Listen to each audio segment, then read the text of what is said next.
Cocorico, Le chant du coq, réveil matin du fermier. Cocorico, cocorico, cocorico, Alors que le dieu du soleil se leva, cherchant la lune, son épouse aux yeux froids, le fermier maudit les jeunes coqs qui le réveillèrent. Ces derniers avaient chanté cocorico tout au long de la nuit, chacun cocoricotant plus fort que l'autre pour attirer l'attention du fermier. Mais celui-ci fit de son mieux pour essayer de les ignorer. Mais il savait bien que ses vaches, ses moutons et son maïs n'accepteraient pas son retard. Sous la couette chaude, à moitié réveillé, encore en train de rêver, il pouvait dire l'heure de chaque jour à chaque saison, qu'il fasse jour ou nuit. Qu'importe la saison, il savait aussi qu'il était l'heure de se lever et d'aller travailler. Maintenant qu'il était debout, il savait par l'odeur de l'air ambiant et le bruit des arbres qu'il avait encore le temps pour un tendre moment dans les bras de sa femme. Dans ce monde, il n'y avait pas vraiment besoin du cocorico du coq pour le réveiller. Mais il savait que s'il n'y avait pas de coq, il n'y aurait pas la paix à la basse-cour. Les poules caquetteraient et glousseraient plus fort.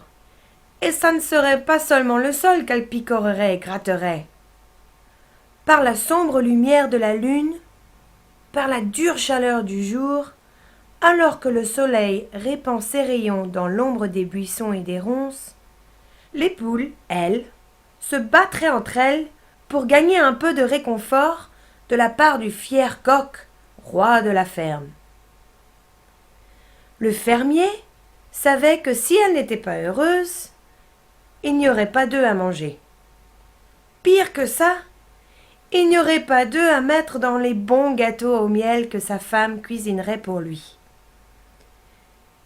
Il y avait une chose qu'il aimait encore plus que les gâteaux de sa femme, c'est encore plus de gâteaux lorsqu'il se reposait, assis à l'ombre d'un mur écroulé, léchant ses doigts alors que le miel essayait de s'échapper de sa bouche. Dans ce lieu chaud et sec, rien ne pouvait lui donner plus de plaisir que de manger du gâteau. Leur coq n'avait rien d'un roi, ni même d'un prince. Un duc aurait été gêné d'être représenté par ce coq. Mais c'était le meilleur coq que le fermier pouvait se permettre d'acheter.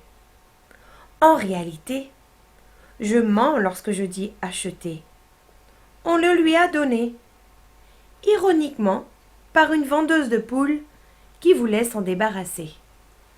« Il est à vous pour le prix d'un baiser, gloussa-t-elle, en lui donnant le pauvre coq. Juste un petit baiser, un bisou sur la joue en échange du roi des poules. » Le rire de la vendeuse de poules était doux aux oreilles du fermier. La seule pensée de toucher la joue douce et poudrée de la vendeuse avec ses lèvres, alors que sa femme ne regardait pas, fit battre son cœur plus vite. En son temps, le pauvre coq qui surnommait la basse-cour son royaume avait été un bon père pour tous les poulets qui couraient dans la poussière de la ferme. Il fut un bon mari pour son fameux harem de poules. Il était attentif et prévenant, contrairement au coq nain, hautain et à large poitrine. Mais il vieillissait, il avait passé l'âge. À son arrivée à la basse-cour, les poules étaient ravies. Mais maintenant, il y avait d'autres oiseaux, plus jeunes et plus forts, essayant d'impressionner, et ils y arrivaient. C'est seulement en le comparant avec les nouveaux oiseaux qu'elle se rendait compte qu'il avait passé l'âge. Il était suffisant quand il n'y avait pas de choix à faire, mais entouré de ces jeunes oiseaux et forts, il ne pouvait leur faire concurrence. Il lui était interdit de courtiser les poules, qu'il l'avait pourtant convoitées. Malgré cette tristesse, le coq avait toujours attendu le fermier, et s'était toujours rappelé tous les travaux et devoirs qu'il devait faire. Le plus important est qu'il avait appris le rythme journalier du fermier. Il avait mémorisé, au gré des saisons et des heures de la journée, l'heure à laquelle le fermier devait être réveillé. Je ne me permettrai pas de dire que le fermier aimait se faire réveiller. Le coq savait très bien comment le fermier devait s'organiser. Avant que les jeunes poulets mettent de côté le vieux, car il était vieux maintenant, le vieux attendrait le bon moment pour réveiller le fermier. Son fameux cocorico, il chanterait juste au bon moment. Sa voix n'était pas la plus forte, sa voix n'était pas la plus profonde, mais c'était la meilleure voix que donnait le coq quand on avait besoin de lui. Réveiller le fermier. Cocorico, cocorico. Sa voix n'était pas la plus belle voix, mais elle suffisait pour réveiller le fermier d'une humeur aussi bonne que possible.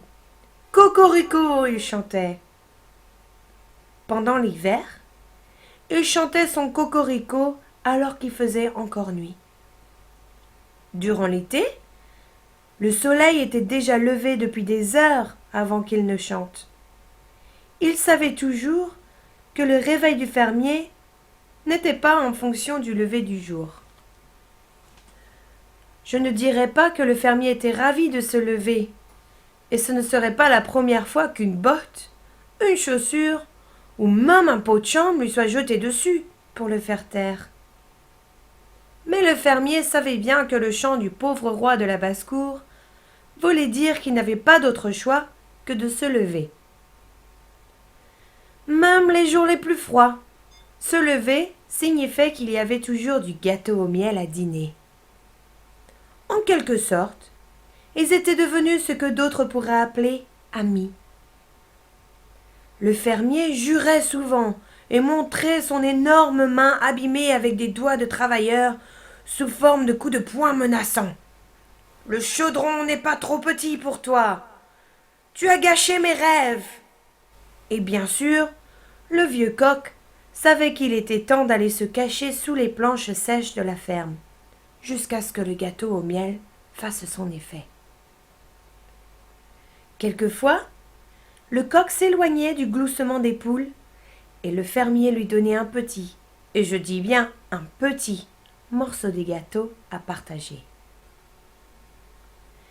La voix du fermier était adoucie par le miel dans sa gorge. « Tu sais, mon vieil ami, disait-il en essuyant les miettes collées à son menton, puis en les mangeant. « Tu sais, mon vieil ami, toi et moi, nous sommes pareils.